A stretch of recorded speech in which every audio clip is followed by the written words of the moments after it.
Again, this is Brian, Outlivesheep, right here on Let's Talk Conspiracy Show on Ninja Scroll Radio. Hey, Brian, how you doing? Doing great. Good afternoon. Good, good. Everything's going well, I suppose. Everything is going good. Just, you know how things look in the world. Well, I just wanted to let you know that we had a lot of great responses from the show last week. We had a lot of people email me. Actually, one of your friends that knew you from 10 years emailed. He must have listened to the show, and he was talking about some things about how, you know, he basically reaffirmed what you told me last week about how the money that you had at one point, and then how it collapsed and everything, and how you dedicated your life now to informing people. So it was a lot of good information that people were, you know, coming up with, and it was a great show. I really appreciate you being on. I want to thank you for coming back on again today. Absolutely. I'm happy to be here today and ready to inform again. So whenever you want to get started, just let me know. All right. Well, you know, let's get right to it then. I'm going to give you the floor once again.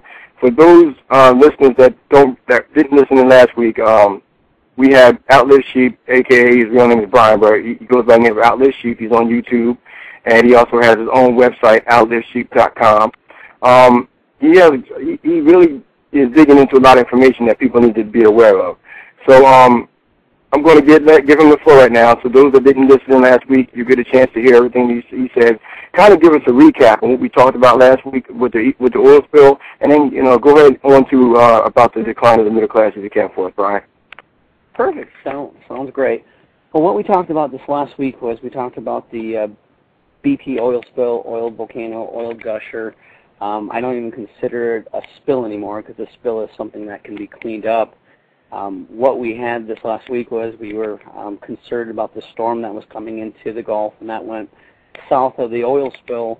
However, if you've been seeing on the mainstream media, basically all those booms that they put out in front of all the beaches from Pensacola to Alabama, Mississippi, Louisiana, and because of the storm, they had 12 to 15-foot waves, and those booms are no longer valid or in the position they were. So all that oil that they were trying to hold back was basically for nothing, because now the oil's in the marshes, it's in the beaches, it's everywhere. So, and as of today, they still have not stopped the oil.